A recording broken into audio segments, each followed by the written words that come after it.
Culture is more than just entertainment. It's a lens into society, relationships, and human behavior. I'm Grace, and here on the Grace Report, we dive into stories beyond the headlines. Whether it's reality TV drama, celebrity scandals, or royal family intrigue, I'm here to break it all down. What it means, why it matters, and how it reflects the world we live in. Join the conversation, share your take, and let's make sense of the culture shaping our lives one story at a time. Good morning, good morning, good morning, sunshine. Oh, not us being out of focus. Focus. That should be better. Hope you are all doing well. I thought it was a Thursday, but no, it's a Tuesday. I was just about to say, wow, can you believe it's already Thursday? This week flew by. Well, no, it didn't. You know what I did today? I decided now that the sun is coming out, rising earlier, I decided to go to the gym extra early. I went at 7 a.m. And when I tell you, it feels like I finished everything I needed to finish for the day by noon. Absolutely incredible. Good morning, Jaleesa. We're actually going to be talking about that today. Hey, Quetta, nice to see you. Thank you so much. Welcome to the channel.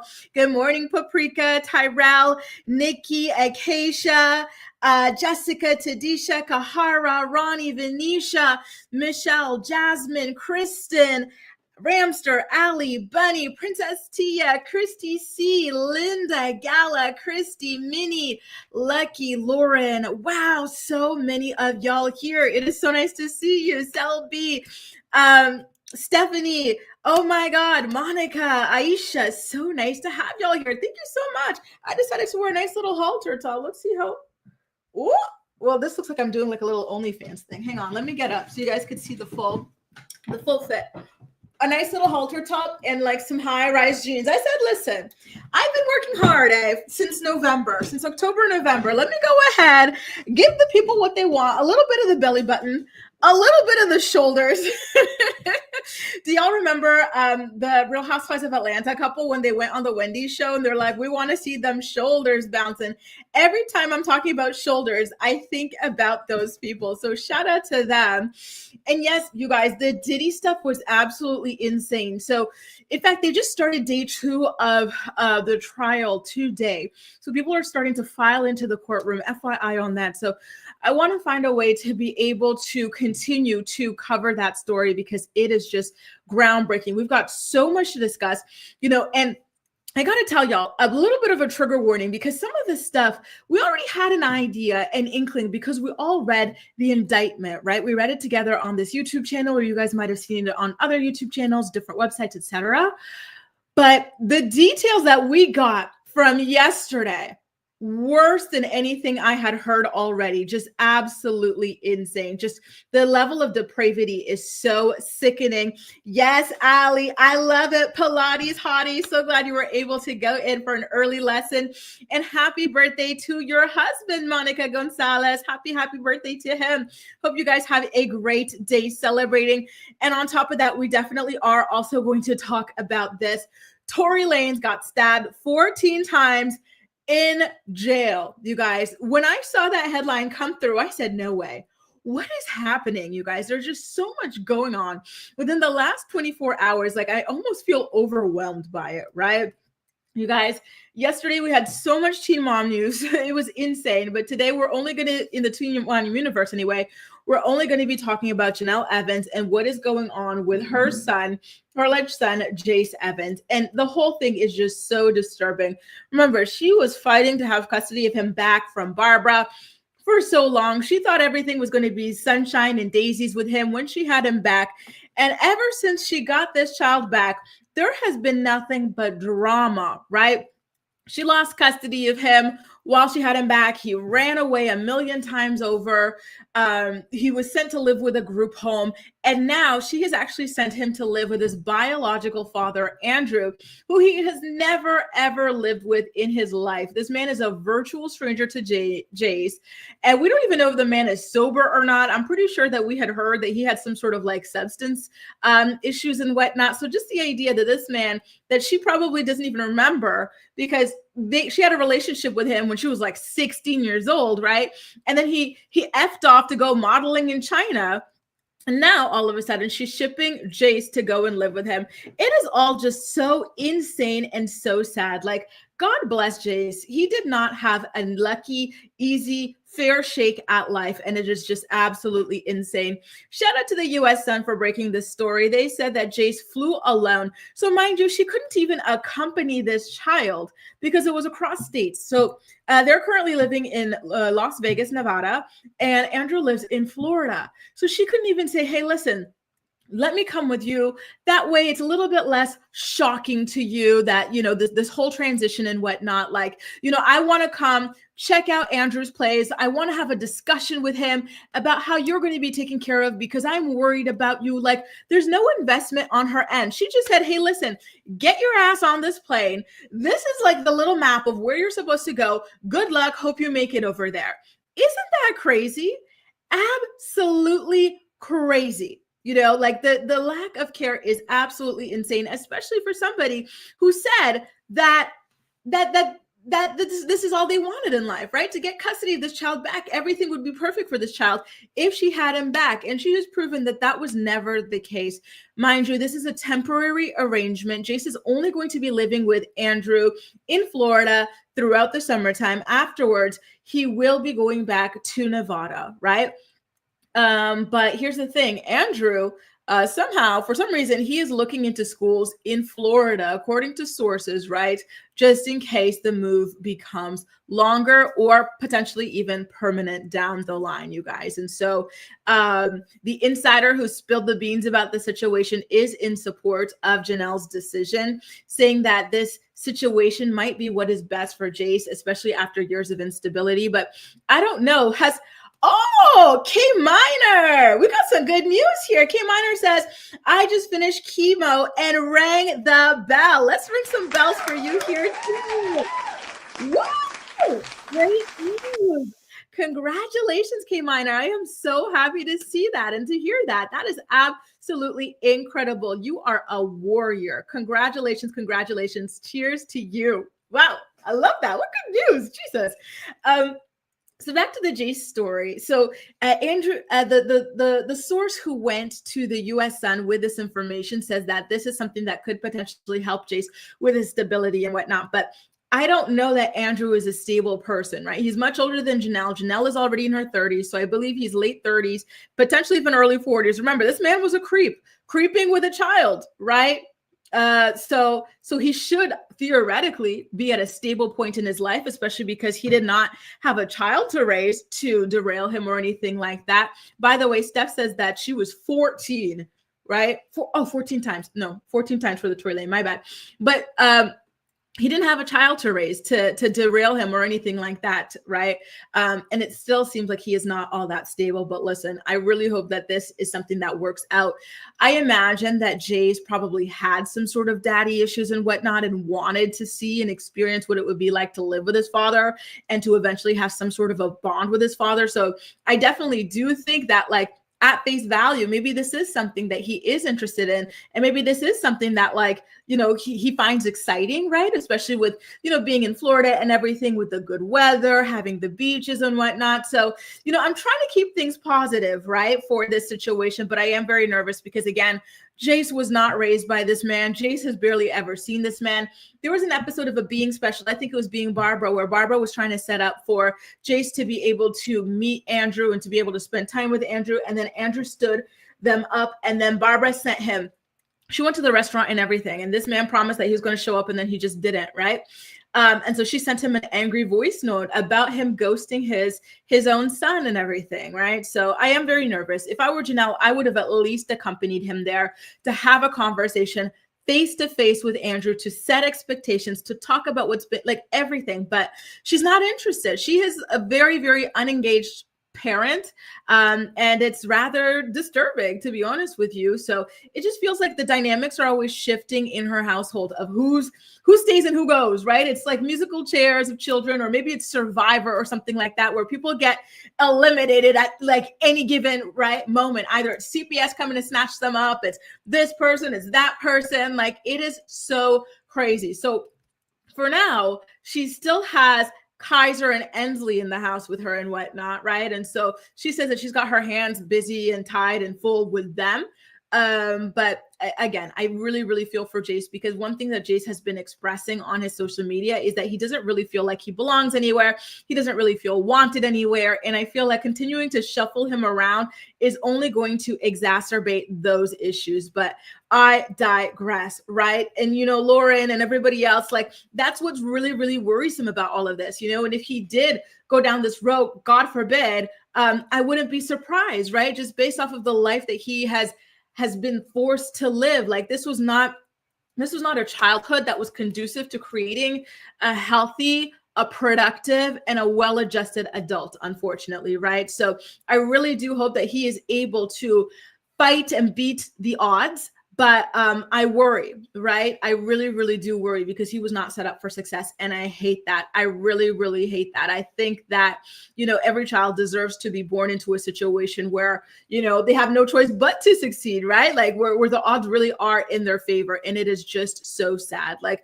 you know, he really does not know that person. And it is true. What Winnie the Cat is saying and what Princess Tia is saying, and, you know, a lot of you guys, it seems like this was either this or foster care, because he was not heading in a good direction. She was calling the cops on him constantly. Jace had been running away the year prior, like constantly. It was not a good fit. I do think at this point, perhaps Janelle just doesn't want him with Barbara. Maybe that is the good solution, and maybe Barbara wants him back, but Janelle doesn't want that, just to spite her mom, regardless of whether or not that's good for her son. And so that's why he's continuing to be shuffled around. Or maybe Barbara's just tired. Don't forget, she's a senior citizen, right? Having to raise a child for the majority of her retirement years. And so now maybe she's saying, listen, I've tasted freedom and it is too sweet. Leave me alone, or something like that. In which case, like, I get that too, right? And it is also true, like Princess Tia said, that a judge did ultimately sign off on this decision. So this was not like a really spur of the moment, just happened, like, you know, off the books sort of a situation. This was signed off on by a judge. And yes, Lo, he did go on that flight completely alone. And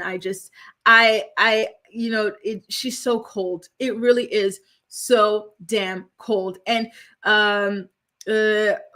amazing. Sama says, how is this kid going in school, living this Roma lifestyle? Isn't Janelle missing a lot and behind? She doesn't care. She doesn't want to be involved at all. She just wanted to have him for the optics, and that was it. And it really, really sucks for Jace. He's the one who loses, right, in the end of all of this, and he's traumatized by this, I imagine. And this was a good point, Winnie the Cat, that she is planning this strip club divorce party with no divorce, right? And she's doing these appearances at these different clubs and whatnot, while her son is flying alone to go and live with a man who's supposedly his father, who he has never really even met. He does not even remember at all. The whole thing is just so sad. So sad, honestly. Good luck to you, Jace, moving forward. I really hope that everything turns out well for you. By the way, somebody, it was Ali, was asking how old Jace was. Jace is about 15 years old, and he's been through so much in his short life so far. By the way, you guys, today's stories are going to be rather heavy, because after this one, we're going to talk about Tory Lanez being shanked 14 times in jail, y'all. Or so he says. Remember, listen, this is the same man that says that Megan Thee Stallion was lying about being shot. So, you know what? We have to have a certain air of skepticism, right, when it comes to these things. This is just him and his team claiming that. We don't know for sure if it really happened, but this is what his team left on his Instagram page to announce the news. They said, and I quote, Tory was stabbed 14 times, including 7 wounds to his back, 4 to his torso, 2 to the back of his head, and 1 to the left side of his face. Both of his lungs collapsed, and he was placed on a breathing apparatus. He is now breathing on his own. Despite being in pain, he is talking normally, in good spirits, and deeply thankful to God that he is pulling through. He also wants to thank everyone for their continued prayers and support. I'm really curious to know what you guys think about this situation. Like, that has got to be a really, really shocking thing, right? Just so you guys know, Tory Lanez, aka Daystar Peterson, is being held at the California Correctional Institution in Tehachapi, and the alleged attack happened around 7:20 in the morning. And so the prison staff did respond quickly. They did some whatever they could at the scene in order to help, with the blood loss and everything like that. They called 911, and then Tory was transported to an outside hospital in Bakersfield for treatment afterwards. And so the incident is now under investigation by the prison itself and by Kern County District Attorney's Office as well. Tory Lanez is currently serving a 10-year prison sentence for the 2020 shooting of Megan Thee Stallion. Listen, y'all, I don't know what to tell y'all about this. I don't know what to say. What do you guys think about this? Why don't I turn the mic over to you guys? Let's put this as a mic check. How do you guys feel about the situation with Tory Lanez? So let me just hop into the comments and see what y'all have to say about this, shall we? And good morning to all of y'all joining in. So nice to see y'all. Raven is shocked by it. And yeah, it is a very, very shocking thing to happen for sure. Good morning, Cynthia, Star, East Awesome, Ashley, and everybody else tuning in as well. Tyrell says she has she at least went on the plane with Kaiser. So that's the thing, she really picks and chooses about which child she wants to, really truly pretend to be present for. And yes, Petty. Well, listen, that's what he claims, right? That's what he claims. I don't know, but that's what he claims. I don't know. Ashley says, good morning, Grace. I'm at work alone this morning, so I'll have to watch the playback as the playback posse today. Sorry, not sorry, Tory Lanez. Hey, boo. So nice to see you. Can't wait to catch the rest of your comments in the playback. And that's the thing, right? Tanisha says, I'm sorry, but I'm not buying that Tory is breathing on his own. So you think the situation is even worse, right? Even worse than it has been released as being. Bunny says, I thought Tory was in a celebrity ward like the Menendez brothers. How was he injured? And that's what I thought too. I thought that he was placed in this kind of like special protection unit because he is a high profile person or a famous person or something like that. And yep, you, what is it? Like Ali says, F around and find out prison style. East Awesome says, question, did Rock Nation, you will crumble. Did they put the hit out on Tory? Is this Jay-Z and the Illuminati? Let's call Daystar's father and ask him. Good luck, my guy. The energy that he put out to Megan Thee Stallion, right?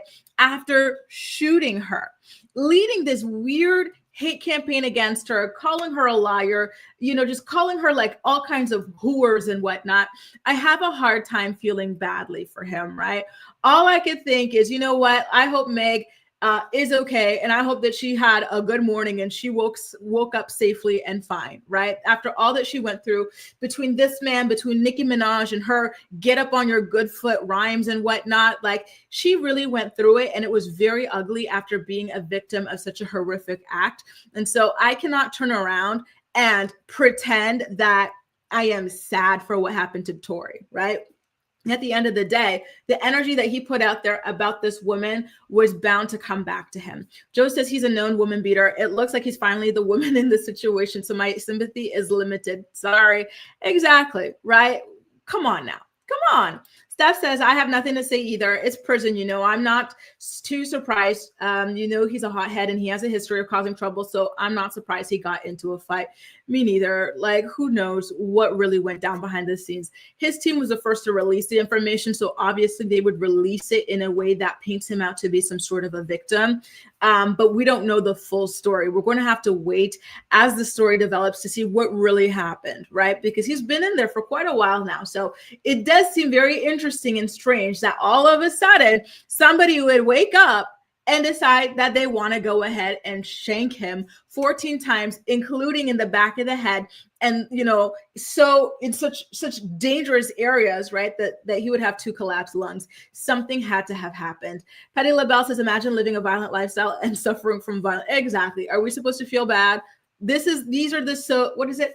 You reap what you sow, right? This is him reaping what he has been sowing for a very, very long time. And so, and yep, they're already blaming Meg for this. And I'm not surprised, Daystar and his fans, like they're such raggedy people, right? And did people ever really care about his music before he got charged for shooting Megan Thee Stallion? I don't even think so. I think that the people who pretend to care for this man and his raggedy music are people who just hate women, right? And so they're always looking for opportunities and ways to turn things around and, you know, come back and attack women. And you know what? Sorry, not sorry, but thoughts and prayers, right? Cynthia says, I hope they're not blaming Meg. That's crappy. I watched the documentary and a lot of people believe that he's innocent, and it's absolutely insane.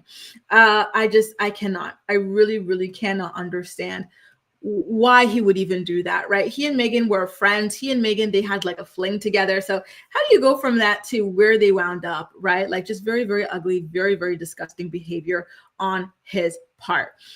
Now, you guys, we're about to get into a recap of the Diddy trial. Why don't we do that? So we're going to do the Diddy trial.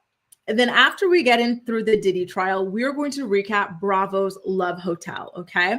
So just as a warning, as I'm sure you already know, but just in case, we're going to be talking about a lot of very graphic and disturbing information that has come out in this case.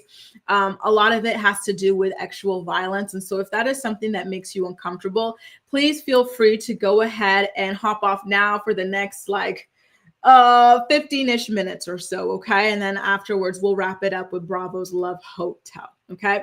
So yesterday was day one of testimonies for Diddy's trial in Manhattan.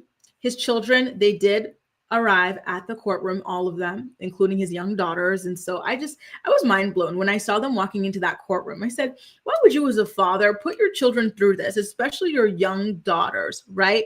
Why would you put them in this position where they're hearing about like these disgusting, vile things that you do to women and that you enjoy seeing women suffer, right? Like that was insane. They were far too young to be witnessing the things that he had them witness, right? So they showed up. Miss Hilton showed up and his mother showed up as well. And so just so you guys know, of course, right off the bat, they started talking about like the graphic actual ABUSC that was going on. And at this point, the twins did actually wind up walking out of the courtroom. It was far too much for them. Listen, y'all, they are teenagers. They have no business being there for this, right?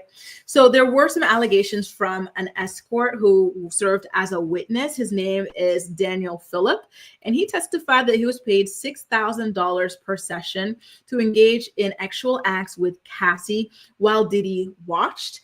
And he said that he witnessed Diddy physically assault Cassie more than once, including dragging her by her hair, throwing a liquor bottle at her head for very minor reasons, right? So for example, he says that Diddy had grabbed Cassie by the hair and dragged her into a room when she did not respond to him quickly enough. So basically he wanted her to come see something, but she was on her computer. She said, okay, 1 second, I'm just finishing something up on my computer.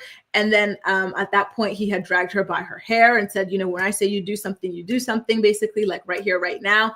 Very disturbing stuff, right? And this is not surprising though, because we did see the way that he acted. In fact, we saw him drag her by her hair in this video. We saw him stomp her out in this video. We saw him throw a vase at her head in this video. So it's very easy to believe that these are things that he was doing, you know, in other instances as well. This is somebody that he isn't new to this. He's true to this, right? And this being a history of extreme violence. Okay, very disgusting, evil individual, demon Diddy indeed. And so this escort said that he actually stopped taking these bookings when he realized that Cassie was in real danger with P. Diddy. He said, no, there's no way I could continue to participate in that. And so, you know, I think that is, you know, a great thing on his part. However, I do wish that he reached out to somebody, right? I wish that he was able to go to law enforcement, but I imagine that the reason why he didn't do that was probably because of an NDA or something like that, right? I get the impression that anybody who got involved with these people had to sign some sort of an NDA, and perhaps he didn't know that, you know, when crimes are being committed and you're signed under an NDA, the NDA becomes invalid. He potentially did not know that he could go to law enforcement about this information, right? It's either that, or perhaps he was worried about his own life and his own safety after after seeing what it is that Diddy is capable of doing to people who might snitch or something like that, right? So Hold My Foot Joe is saying that witnesses are going missing in the Diddy trial, right? So these are probably things that he was worried about, right? Like, for example, there was a Kid Cudi situation where Cassie was getting close to Kid Cudi. Diddy went and blew up his car, right? So he was a very dangerous person, right? So although I think it was great that this guy said, wait, this is disgusting. Like, she's not a willing participant. She's in danger. I'm not going to do it. I'm disappointed he didn't go, and speak out, but I understand why he didn't go and speak out. And so there was one witness. It was witness number 3, Hold My Foot Joe, who they wanted to have testify and everything, but she just didn't respond to any subpoenas or anything. And so as of right now, we're not really seeing anything, any signs of her coming to the courtroom to speak out at all, right? Ramsey says a nice day out in court with Diddler Dad with the whole family, right? And so apparently he's just here like, like nothing's wrong, la-di-da, doing the heart sign. So far his defense is twofold, right? So on the one hand, he's saying, listen, the government is trying me for my actual interest. These are just kinks. The government has no right to tell me what I can and cannot have as a kink. And then he's also saying that he and Cassie's relationship was mutually abusive. Apparently, Cassie was violent towards him as well. And that is something that he's going to try and prove. But I feel like if she was, it was probably reactive abuse after seeing the way that he treated her, right? Like the way he kicked her like not even a stray dog. People don't even do this to stray dogs, God willing, right? Like that was just so disgusting. Bunny says, Diddy took a photo. Oh yeah, I heard this. Photo of his driver's license. Diddy's people could show up at his door at any time. And that was something that he did testify to. He said that he took Diddy taking a photo of his driver's license as a sort of threat. So he very much was scared, right? Very, very, very scared, which is something that I can absolutely understand. East Austin says, Lauren LaRosa says she sat behind the Combs boys. She noticed they looked relieved when the exotic dancer said Cassie requested the urination from him directly.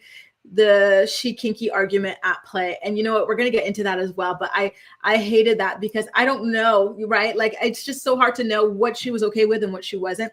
I personally am of the belief that she was not okay with anything, but that she knew that these are things that he liked. And so maybe she thought to ask it on his behalf or something like that, right? Because she was so brainwashed or broken down so much by that time, right? Thank you, Kristen. That is so nice of you. Thank you, thank you, thank you.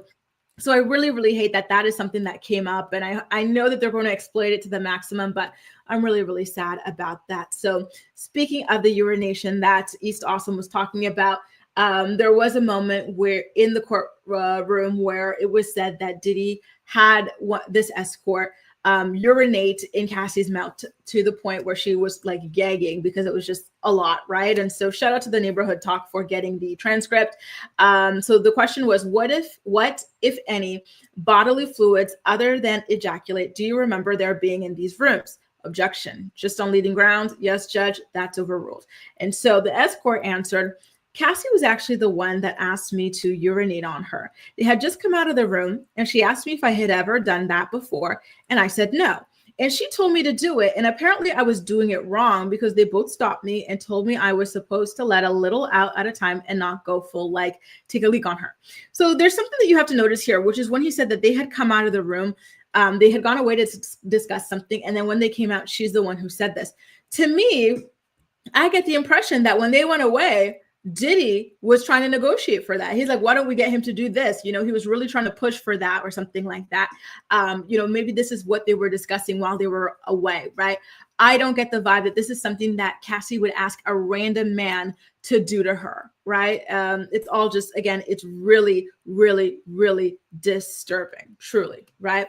And so when it comes to that surveillance footage, right? Remember, I have a photo of it that I've been putting up here from time to time. So when it comes to this moment at the hotel, right? So the hotel security, his name is Israel Flores. And so he served as a witness as well. And so he described Diddy's behavior during the 2016 hallway assault on Cassie. And he says the video, and so of course the video of the attack was played in court, and Flores called Diddy, recalled him as having a devilish stare post-assault. And so he said that Diddy also tried to pay him off to destroy the footage and everything. He refused. He initially recorded the recording using his phone to show to his wife because he didn't think that she would believe him, that Diddy would do something like this. And so he was definitely very disgusted by the entire situation. And he says that Diddy is a very evil person. So far to me, day one, it's looking good for people who want to see this man locked up for life, which is hopefully everybody, right? And so the prosecutor said that all of this is just the beginning. And so one particular prosecutor, Johnson, described years of alleged abuse and coercion, including threats to release tapes of Cassie and freak off ex-parties with escorts, and incidents where Diddy allegedly told a male escort to urinate on Cassie, which is something that we saw here, use of rugs and intimidation to control Cassie and others. And so, although the escort said that it was Cassie that requested it, Cassie on her side told the prosecutors that no, it was Diddy who did that. And that's what I think, right? Because again, they had to go away for a moment to discuss something before coming back and saying that they wanted this, right? And so to me, it really feels like this is something that Diddy had told her to ask this guy in particular, right?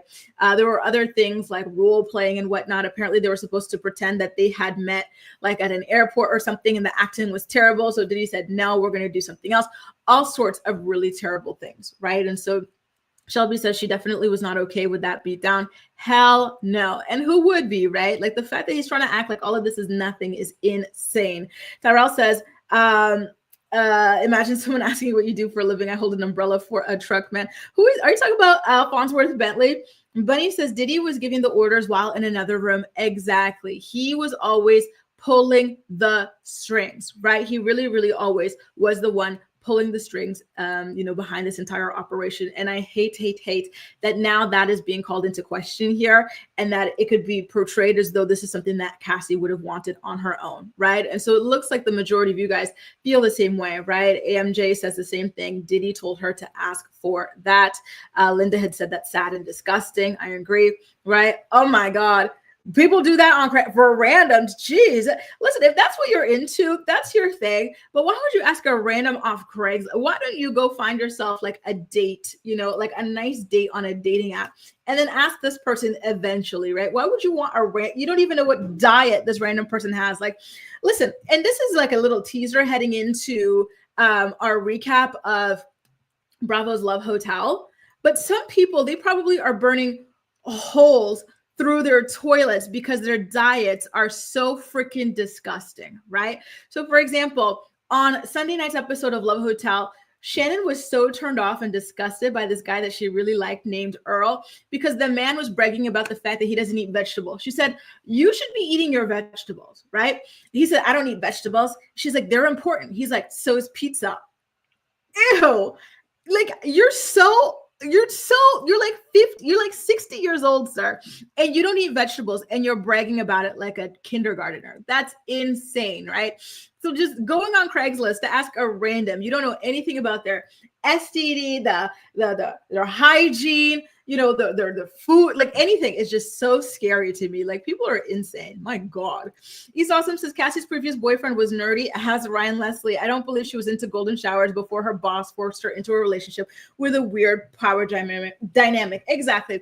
And do not forget, you guys, Cassie was a teenager when she got with Diddy, and Diddy was grown. He was like pushing 40 at the time already, right? And Cassie was only 18, 19 years old, and he had her career in the palm of his hands as well. And so there's a lot at play here, right? This is not as simple as, oh, she want, and he's good. No, this is Diddy. Diddy is just sadistic. He's weird. Like, oh my God.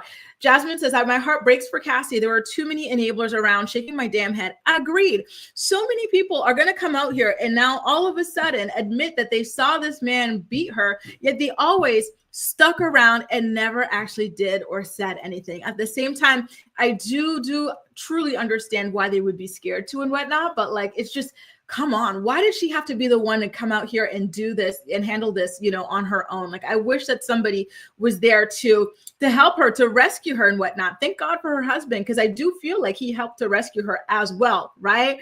And yes, I wish I could. So far I'm really liking like the lineup of the prosecution, and I think they're going to do a fantastic job. But it's a very, very nerve-wracking case nonetheless, because one wrong move can get this thing thrown out or or anything, right? And that's the last thing that we want.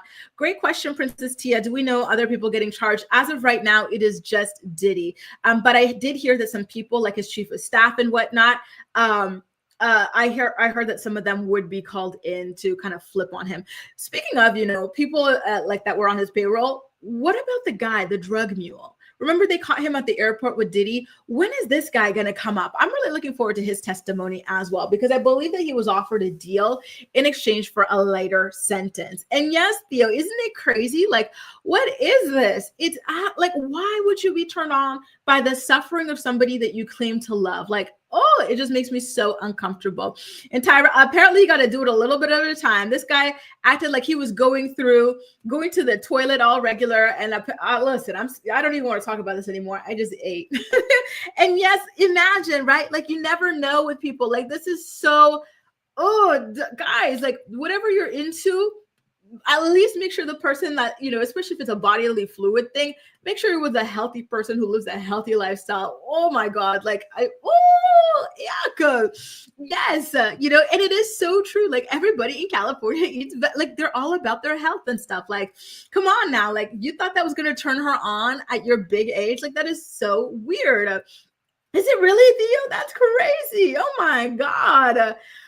Oh, Lord, this Diddy story is not for the faint of heart at all, y'all. And we're only at the tip of the iceberg, right?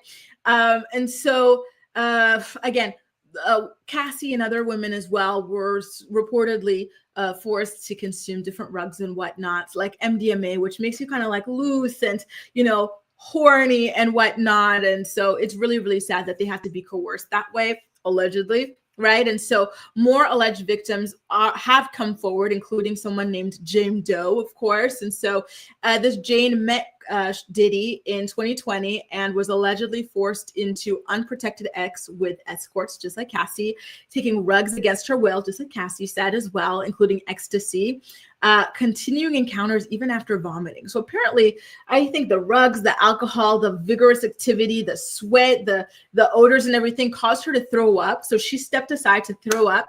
And apparently this man, he came out, he said, okay, that's enough. That's enough throwing out. Get back in there and continue. Like, he is sick. This man is so freaking sick. He's so weird. It's like he was running his own corn studio. I do not get it. I feel like someone like him should have just gone ahead and bought like Pornhub and then just sat in on different like things being filmed, right? Because there's already 1,000,001 different like, strange categories on these things. And so that way you're not breaking any laws. You're just running your business. And these people are already, involved in this sort of thing. They're professional actors. But of course, he is so narcissistic. He is so evil that he wanted for somebody to actually genuinely suffer. He wanted for somebody to be in pain for his pleasure. And so that would not have been good enough for him. He had to go down this route, right? And it is just so disturbing. I cannot stand this man at all. And I really, truly hope that they throw the book at him. Like he says, the adults around Cassie failed her. How do you let a teenager get with a grown man is beyond me. Listen, isn't it crazy? But so many families, right, will happily go along with this if money is involved. Right? Look at Ashley Darby from the Real Housewives of Potomac. She got with that creepy ass old man, and her family was okay with it because guess what? Her mama was living under a bridge, and she knew that Ashley getting with this old, creepy, perverted man would help get her out of that bridge. And look what happened. Ashley marries the man. All of a sudden, here comes a U-Haul. Get your tent, and we're putting you in a little house, right? And it's just so sad. Again, like Tyrell says, money talks. Winnie the Cat says, was Jay-Z charged or just named? He was never named in this criminal case. In fact, it was just this random Jane Doe who used the ambulance chasing lawyer to implicate Jay-Z, but then she admitted that that was all a lie. And so his name has been cleared as of right now, but unfortunately, like that still kind of like lingers on in the internet and whatnot, which is why Jay-Z is suing her, right? Tyrell says, how many parents exactly signed over the kids to Diddy? No amount of money. I would insist I go with my child. Quest, come on now. Cassie is innocent. You saw what happened in that video. Like, that is crazy to even try to victim blame. Bunny says Diddy didn't love Cassie. He loved controlling a beautiful woman like a rag doll. Exactly. Just such a sick, vile, evil person. My God, right? Do you think so, Lakba? I have such a hard time because, again, the power dynamics in this relationship, like he kept on using her career as a ransom, right? And then he kept having her do these terrible, disgusting, like things. And then he would film it in order to blackmail her and force her to do other things, right? So I don't believe that she wanted to consume rugs and sleep with escorts. I don't believe that she wanted this random man. Listen, maybe she liked Diddy doing that with her, right? Because that was her boyfriend. Right? Maybe, but I just cannot bring myself to believe that this is something that she wanted a random guy from like, the internet or whatever. What is it? Backpage or something like that to do to her. Like that is crazy, right? Absolutely crazy to me anyway. But again, they were together for so long because she was scared. She tried to leave. She had different boyfriends and he would blow up the boyfriend's cars when it came to Kid Cudi. When it came to Michael B. Jordan, what did he do? He called Michael B. Jordan and threatened his life. She could not get away from him. Bonjour, Brianna. Good morning. And good morning, Big Ms. Muffin. Nice to see you guys here. And good morning to everybody else who's now tuning in from the bushes. Shout out to y'all. Listen. Don't let the branches scratch you up, but please go ahead and hit that like button if you're enjoying today's morning report. Okay. Exactly. Right. Yeah, maybe that's what it was. Like something on the dark web, or like there's just something so insidious about this that feels even bigger than what it is that we're talking about. And yes, people having like a healthy lifestyle is so important to me. Like, I'm sorry, but like people like with these terrible diets and lifestyle, no, like you're not getting your fluids anywhere near me. Like get away, go away from me with this, Apollo. Absolutely freaking not. Right.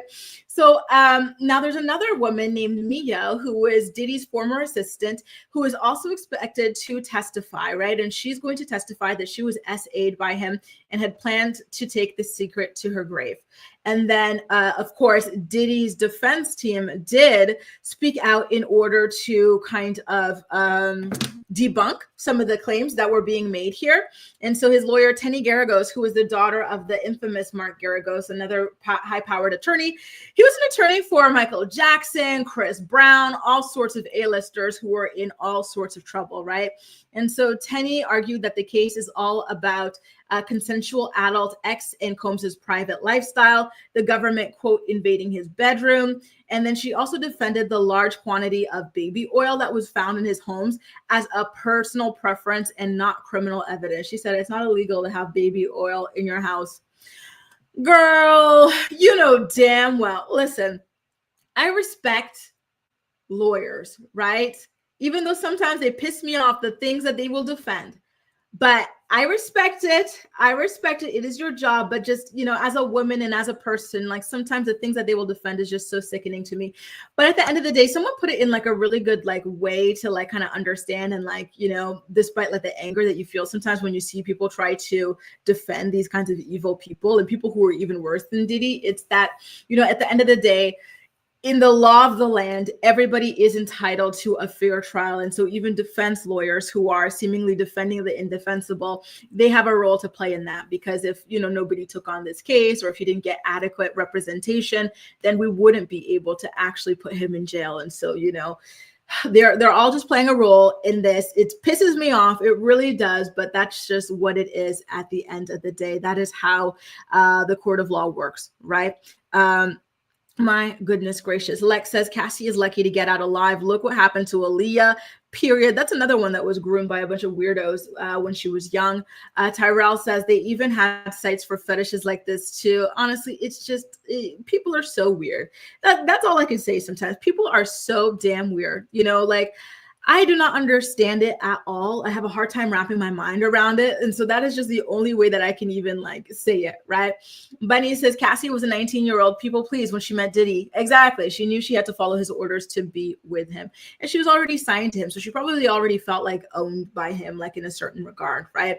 Shelby says, reminds me of that ex-cult with the actress from Smallville. They got dirt on people so they could not leave, right? even, you know, just, oh my God.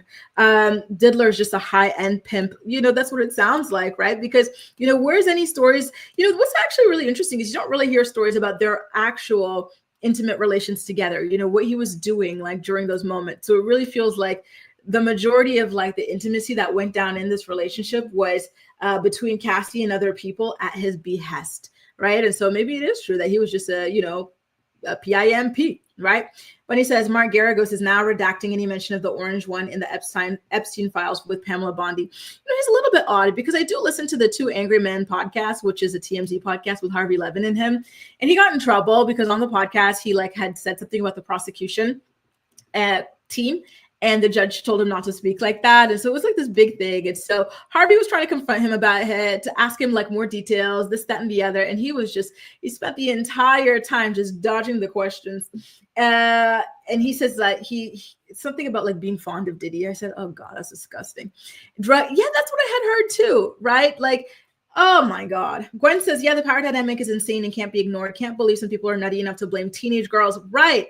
And makes excuses for full grown pervy males. And that's, you know, it's so frustrating, but it happens every single time one of these old ass predators gets exposed for, you know, abusing women. Like people always find a way to blame the woman. And it is so sad. What is a man who is pushing 40 doing with a teenager? Right. Like that's not okay. Like that already fundamentally is a huge problem.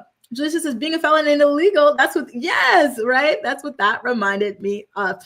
And that's true too, Petty LaBelle. Great point, right? To the people saying that she didn't leave, she had all, no, look at this photo. This is from a video of her trying to leave. She was running down the hallway. She didn't even wear her shoes. She was pressing that button, then putting on her shoes because she was trying to escape. She packed a bag. What happened? This man ran out in his towel, dragged her, kicked her, beat her, stomped on her, threw a vase at her, and dragged her back in. And again, anybody she tried to leave with, he would either call up and threaten or he will blow up their cars. So what do you think that this young girl thought was going to happen to her, you know, if she left that, right? Jessica says everyone has a right to a vigorous defense. Exactly. In the US, otherwise he would get off on an appeal. Exactly. Well said, Jessica. So even though like it's annoying seeing these people be defended, like it's just something that has to be done, right? Big Miss Muffin says Smokey Robin. Yeah, he's facing some SA allegations as well. That one I haven't looked into yet, but I definitely will be looking into that. You know, this is something that we need to talk about more. Why is it that it's always men facing SA allegations and never women? We need a bigger conversation about this. Right? Like, what is it in the culture of men that makes them act this way? Right? Is it because they're bigger, you know, they're stronger, or what? Like, what is it? Right? Steph says, to me, it seems more like entrapment. She was with Ryan Leslie and he put her song out and Diddy flew her out and ended up drugging her and she never went back. Right? Like from the very beginning, this thing was never okay. This relationship was never okay. Cassie has always been a victim and I really, really feel for her. But you know what? Now she has turned into just such a strong woman, the one who burst open the doors so that other people can come after her and speak their truth and share and heal, from their own experiences with Demon Diddy. Just such a disgusting, disgusting individual. By the way, you guys, I did have this video. Let me see where it is.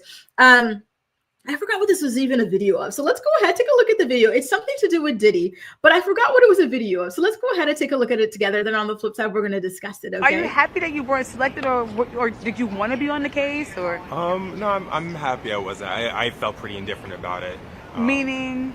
I wasn't for or against it. I was surprised to be a potential juror. Just wasn't selected. And, right. I'm happy to kind of be on my way. There's a lot of pressure when it comes to this case, of course, but right. So we gotta put it out there. Where do you think this case is gonna go? I have no clue, to be honest. Right, and you don't care either way. You said. I mean, you definitely don't want anyone. You definitely don't want anyone to be in prison, but I have no clue how this is gonna happen. Did you see the Cassie video? I did. Did that make you feel any way, or just there's no right or wrong answer? Yeah, no, of course, but no, I didn't. I mean, like I said, I've seen bits and pieces of it, so, but it's extremely unfortunate. But it's out of my hands now. Were you dismissed as a juror? Yes. Oh my goodness! Are you happy that you got dismissed, or how are you feeling? I'm happy I don't have to miss work. But I know that. Right. You're happy. can go make money. Yes. But it's good. A lot of stress that I don't have to worry about. Were you a juror? Oh my goodness. Well, so we gotta ask you, are you happy that you got dismissed? Yes. I could imagine. I work in the hospital, so. Oh, and you want to go back to work? Yes. Were you familiar? They don't normally pick us. Right. So, well, that's a good thing. So you're happy that you're not on the case. So you actually wanted to be on the case? No. No. Really? If you don't mind telling me, what jury number were you? 80. Thank you so much. What's next? Work. Enjoy my summer. Enjoy. So there you guys go. There was a TMZ camera person who was interviewing the jurors who were rejected, because don't forget, they went into like the very last minute of jury selection, like yesterday morning. And then they started a little bit after that with the actual trial, right? And what Lex says is so apt here, right? Because the first juror or ex-juror that they had interviewed was this man who said that he was vaguely familiar with it all, right? And he said that he's indifferent to it, even though he watched the video of the way that Diddy viciously beat Cassie. And then on top of that, he said, you never want to see anyone go to jail. Excuse me? I think that anybody who is capable of doing this to a person, drugging a person, forcing a person to sleep with people against their will and whatnot, should go to jail. I'm happy to see a lot of people go to jail, people who deserve it, right? There are murderers, there are all sorts of people, rapists, all sorts of people who should be in jail. So the idea that you never want to see anyone go to jail, who is you? Who is we? What are you talking about? And how can you be indifferent about such a shocking, such a disturbing case, right? And I agree with you, Theo. I think that the interviewer could have asked like some better questions as well, because, it kind of felt like they were asking the same questions to everybody, and I would have wanted a little bit more juicy information as well. So I'm definitely with you on that.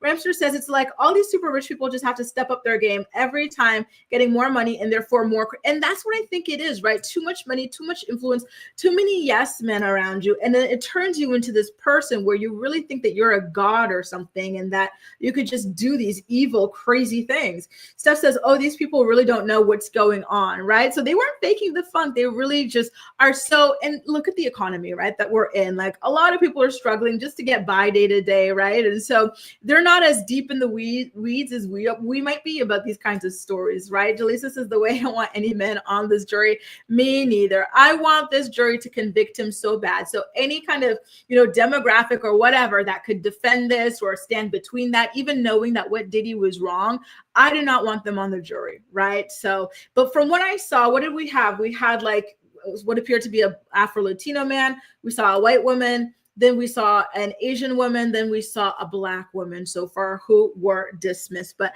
I think there were other people as well. Cynthia says the first guy probably beats his girlfriend too. It's not funny, but it's like, listen, when you act like this in front of the camera about such a serious DV case, you lend yourself to these sorts of questions, because it is true. We start to question your ethics, your morals, because how do you say things like that, right? When you're aware of what went down here, right? Gwen says orange guy does it too and brags publicly about violating the law, right? Didn't he say that he can get away with anything? He could shoot somebody like in, Times Square. Kel says, sadly, many men want it to go back to the good old days when they could beat and terrorize women without any consequences. Very scary. And it's so sad. I have to tell you guys this. I have two TikToks, right? I have my Grace Report TikTok. Then I have like this TikTok that I just used to browse. It's so sad, the algorithm these days. I'm trying to get away from it because on, both sides, it's just such angry, like gender war content. I'm like, what happened? How did we get to this place? Like, it's just, we're in such an ugly place. And I really, really, truly hate it. I do, and I do. And you see this like ugly energy all the time. And it's really sad, right? And I agree, Theo, right? Like when you've got so much money, you don't want for anything. You have no more goals, right? Like you turn to really weird things just to feel something, right? And good question, Alice. And I'm going to have to go ahead and find the final breakdown. Okay. So Diddy jury final breakdown, I think is what I would type in order to find out, because that is a really good question. I don't know. It's 4 men and 8 women. Okay. Oh, I'm happy. 8 women. Woo. woo, so long as they're not pick-me's, I think we're going to get a life sentence here for Diddy, God willing. Now, you guys, why don't we get into a recap of Bravo's Love Hotel? Okay, so shout out to you, Theo. Shout out to you, East Awesome, for talking to me about this Monday, getting on my behind about watching it. Y'all know I love this show. I forgot it came on Sunday, so I'm really excited to talk about it. They invited a bunch of new men to the villa. And one of the men actually kind of threw Gizelle off because she knew him, given that she had dated his cousin. And he actually has the most beautiful, the richest voice, right? He actually really does sound like James Earl Jones. And so, of course, she did not give him a key. That would have been weird. And he didn't connect with any of the other ladies either. So he ultimately was sent back home. And he seemed really like earnest, right? He was like, oh, like I didn't find love this time, but you know, I'm not going to give up. Like I still am going to try and search for love. I gotta be honest with you guys though. When you hear some of these men, right, like success, decent looking and whatnot, like not him particularly, but some of these men, and like they're in good shape and whatnot, and they're like in their 50s and 60s and they've never been married, something about it just is so like, what did you do? You know? And listen, I'm not trying to throw my brother under the bus, but I'm actually like kind of pissed off at my older brother because I'm not going to get into too many details, right? But I will tell you this, right? Just by seeing my older brother, because he likes to talk to me about his dating life. He meets so many beautiful, good quality women, right? Who want to have serious relationships with him and whatnot. And the way that he is constantly fumbling because, and it's not necessarily because like he's waiting for the next best thing. It's just because of like other things. Like, you know, for example, he wanted to, listen, I'm giving too much information, but all I will say is I have a first, like, what do you call it? Like a first seat ticket to seeing this like play out in like men, right? The way that like they will fumble good women all the way up until they're like 100 years old. Then all of a sudden it's, I've never been married. I don't have children. I want both of these things right now type stuff. It puts me off a lot, right? Because I know that they have found many, many amazing women that they could be with, that they fumbled because they were waiting to make a certain amount of money. They were waiting for the next chick to come around or something like that, right? So I do not feel bad for them. In fact, I find it to be a red flag. So only Luann, Shannon, and Ashley wound up giving keys to the new guys, by the way, okay? And so Gizelle, I guess because she couldn't find a new match and she saw that Ashley connected with this new guy, she decides to try and throw a wrench in Ashley's connection by telling Wale that Ashley doesn't find him like funny, like that he doesn't have a sense of humor. And this makes Wale super duper insecure. And it starts to cause a lot of issues in his relationship with Ashley, which by the way, you guys, is Ashley serious about like the guys that she's trying to date on the show? Because we all know her as being a girl who's into like white guys. In fact, spoiler alert, she's still with Jack Harlow. So like, was she just doing this for the show? Like to change her image? Not that she needs to, but like, what was it? Right. So anyway, that caused a lot of issues in his relationship with Ashley and whatnot. And I was actually sad because I was enjoying their relationship. I really was. And this was a dinner table from hell. I'll call it the dinner party from hell because, you know, while Wale and Ashley were fighting about their relationship issues and whatnot, right? Shannon and Earl the Pearl were fighting too because Earl, I'm sorry, but that's fucking, oh, not me cursing, but that's freaking disgusting to be like 60 years old, bragging about how you do not eat vegetables. Like, ew, I'm sorry, but I'm just picturing the inside of your body just, whoa, you know? And so Shannon was justifiably disgusted by this, right? And so he had the nerve to be mad that she was disgusted by it, which is so crazy to me. Like, what did you think she was gonna say, dude? Like, huh? Like, oh, that's great. I don't eat vegetables either. I only eat like pizza like you. I only eat lasagna. Like, no, it's disgusting. Natalie says, Earl the Pearl was psychotic. He was like, you look like you want to slap me. Red flag, right? Like he got really like touchy really quickly. He felt judged, which, you know, listen, he was being judged. So I'll give that to him. But like, he really just like got extreme, but Shannon too, because like he kind of confronted her about it, but like, I didn't think he was aggressive at it, you know, about it at all. But when she recounted it to the lady, she was like, oh, and he was like this, and he snapped. I was like, no, he didn't. Like, what are you talking about? Right. So I think that both ends were just very heated. And at this point, I'm kind of wondering if there was like production interference, because y'all know, like producers like to stir the pot, get things popping. And so sometimes they turn small issues into big explosions. Right. And so now when it comes to Ashley and Wale, we kind of get back to what was going on between them. And so Wale finally gets it out of Ashley why she's trying so hard to find problems with him. And so she says, listen, I know that you want to have children, but I'm not sure that I'm really interested in having more children.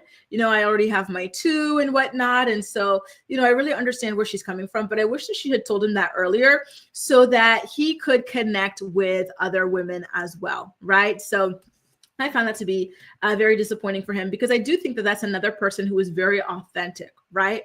And then Shannon and Earl, they actually did end up full-blown breaking up over the vegetables and whatnot. And I gotta ask you guys, I know it's kind of like Vanderpump Rules. It's not about the pasta, right? It's about the vegetables, but it's also not about the vegetables. It's just about the way that like the conflict was handled. That was a big turnoff to Shannon, which I can understand, right? Because like then she started trying to speak to Phil, who's the guy on her right there, but our left. And then Earl was just sitting there. It was about a conversation about living in California, which he knows nothing about. Like he's in the outskirts of Atlanta. So he was just there. And so she got pissy with him, which I don't understand because, she wanted him to be more involved, but like he doesn't know anything about California. He's a country boy, right? So I'm like, okay, maybe he could have asked questions, but at the same time, like maybe he just didn't feel like it because you looked at him like you wanted to kill him because he didn't eat vegetables, right? I don't know, you guys. Very, very odd stuff. I gotta say though, I hate that Phil is so overlooked here because he's so like chill, he's so elegant, and he is freaking rich. Like I think he is the richest guy there. And the way that the girls do not care for him, again, I think it has to do with his energy. I do think his energy and his look reads a little bit feminine. He reminds me of Dwight from The Real Housewives of Atlanta. So that might be what is calling throwing the girls off. But I digress. I really do hope that he finds somebody because he seems to be like a really, really nice, like, sincere person, right? So there's that. And thank you, Kels. Front row seat. Yes, a front row seat, and it really sucks because, I'm seeing these guys who like, again, they're attracting a lot of women, a lot of really good quality women. I'm talking like Ivy League educated women, like, they've got their own careers, like, they're serious, they're beautiful, like they're, like they've got it going on. And they're just, no, like I have to do this first. I have, oh my God, it's so annoying. And I agree, Steph, right? Running from committing. But now that you're in your like 50s and 60s, by the way, my brother's not in his 50s or 60s. He's only like 2 years older than me. Now all of a sudden, right, they come and they have this sob story that they never got to get married. They never got to have kids. Natalie says, James would Luann and Gizelle from his great personality. Oh, he wooed them. Yeah, from his great personality. Also, Wale had red flags. Really? He was throwing a tantrum because Ashley was to date around for the show. Really? I thought he was doing such a good job at communicating with her. Damn. Okay, maybe I missed that because I'm really, really partial to him. He says it was only a matter of time before Shannon went full storm and she did not disappoint. Exactly. I think she was already on edge because the guy that she really wanted, who was Ralph, wanted Gizelle. And I got a photo of it, right? So I think she knew that, like, that she was in competition with Luann and Gizelle for this man. She was the first one to talk about wanting this man, and then he ultimately did not want her. And it was probably triggering to her because she had the same issue with that guy. And who's the chick? Alexis, right? Alexis having the other guy, right? That she wanted. And so I gotta say, actually, and we talked about this the last Love Hotel recap, but Gizelle is such a frenemy, because she's the one who planted the seeds that caused issues in Wale and Ashley's relationship, right? And mind you, while they are fighting and bickering and like on the verge of breaking up, Gizelle is sitting there with her 80s prom hairdo. And she quite literally says that she's enjoying watching this, right? I'm telling you guys, this is a miserable woman who needs for everybody around her to be as miserable as she is. There is a reason why her longest running friendship, or, in the Bravo universe, is with Robin, of all people. Gizelle is so trifling. She really is. I found that to be very ugly behavior. And we saw her do that to Shannon last week when Shannon was talking about really enjoying Earl and their relationship and whatnot. She kept on talking down on Earl because Earl was not rich or something like that. It's like, okay, Gizelle, like, listen, your track record with relationships, I don't think any reasonable person would take relationship advice from you, right? Very, very shallow requirements, but I digress. So As I just mentioned to you guys, Ralph did step aside and tell Gizelle that he wanted, permission to go ahead and really go full throttle in pursuing her because she is the one that he really wants. And I see it too, Theo. He is hot. Like, he is a hot, like, silver fox. Like, I get it, right? I really, really do. Rancher says orange on top, white in the middle, and some weird gray. What you talking about, Willis? What you talking about? What are you talking about? Jasmine says, I heard that Earl was basically a male version of Shannon in which they trauma dumped. Yep. And, I think Theo had just said the same thing too. Like, there's just two people who are overly similar getting together, right? And so, you know how like Gizelle threw a wrench in Ashley's connection with Wale? Well, Ashley decided to go ahead and pay her back at the end of the episode. Mind you guys, this was her other guy who came in. He's actually really, really, really handsome as well. Super elegant. He's a real estate investor. And like, he's like a very nice, respectful, quiet guy. I really, really like him. I forgot his name though. And so that's her new match that she brought into the house. And so as she's like wrapping up for the night and everything, like all the guys are sitting together. She's talking about like, the issue that she had with Wale over that new guy joining the house and everything. And so she says that there's these two, guys that she's, great guys. And so, Ralph and whatnot, they're like, no, they're not the only two great guys here. There's lots of other ones. And so Ashley, she tells him, she says, you know what? You're actually the other guy that I had my eye on, Ralph. And Ralph was floored. He's like, this young tenderoni is into me.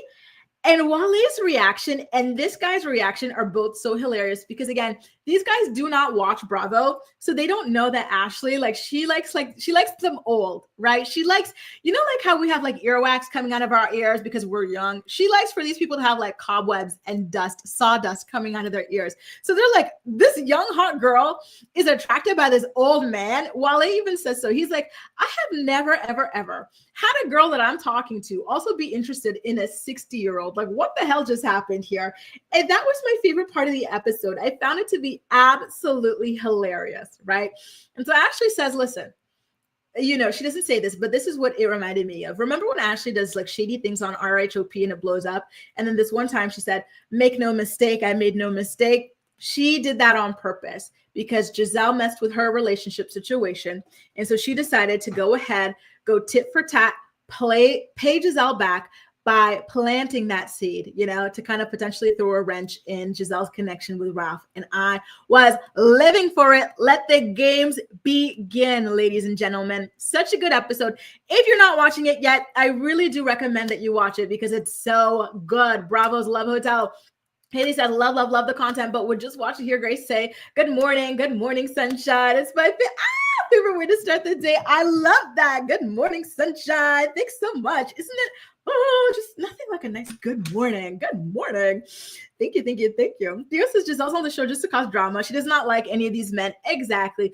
She only did this with this man to troll Shannon, essentially. She does not care. Gizelle likes some dark skin, okay? But there's this one bald, dark-skinned man, but like he's not as in his pursuit, as imposant. He's not as aggressive in his pursuit of her. And yes, listen, he's a good-looking guy, and he's like really, really built and everything. The ladies love him, but I think he's got commitment issues, which is really sad. I'm trying to get him in therapy for you ladies. Listen, I like holding the men in my life accountable. Like, I'm not going to kiki with you about you not doing right by these ladies. I'm going to encourage you to get into therapy because you damn need it. Lord, great guy, but he needs therapy. Natalie says Wale has issues and you can see it in the preview. Yes, I watched Ralph's face at the end so many times. So I found him hilarious in the preview. Maybe we're talking about different scenes, but he's like lying on the couch and he had said something again about her being into this like old man. And it made me laugh. Something about decorum, swapping like liquids. Like, oh, I'm disappointed. Okay, Natalie, I'm going to keep my eyes peeled a little bit more when it comes to Wale because when I like people, like I overlook a lot. So I'm gonna be more careful, okay? This is another thing. The soundtrack of Love Hotel is a lot like the White Lotus. Is it? It kind of makes me want a White Lotus style reality show on Bravo. Listen, Theo, you might be the next big rich producer. Pitch it, baby. Pitch it. Oh my God. I do have to say that I really do enjoy the soundtrack now that you talk about it. Okay, Grace, you convinced me. Start watching. Yes, Jazz. We can't wait to talk about it with you again next week. You're going to love it. It's so good, especially the first episode. Well, you guys, that does it. Another episode of The morning, what was I going to say? Love Hotel. Another episode of the Morning Report. Per usual, I had the best time chatting with all of you. Thank you so much for being here. And you know it already. We'll be live again tomorrow at 10 a.m. Eastern Standard Time to talk about the day's hottest stories. So if you enjoyed this week's episode, or today's episode, I should say, please don't hesitate to give it a like, give it a thumbs up, and subscribe to my channel as well. Take good care, you guys. Enjoy the rest of your day. It is a sunny, beautiful day, so I'm going to be out watercolor painting, and I'll catch you tomorrow, okay? Ciao, guys. See you next time.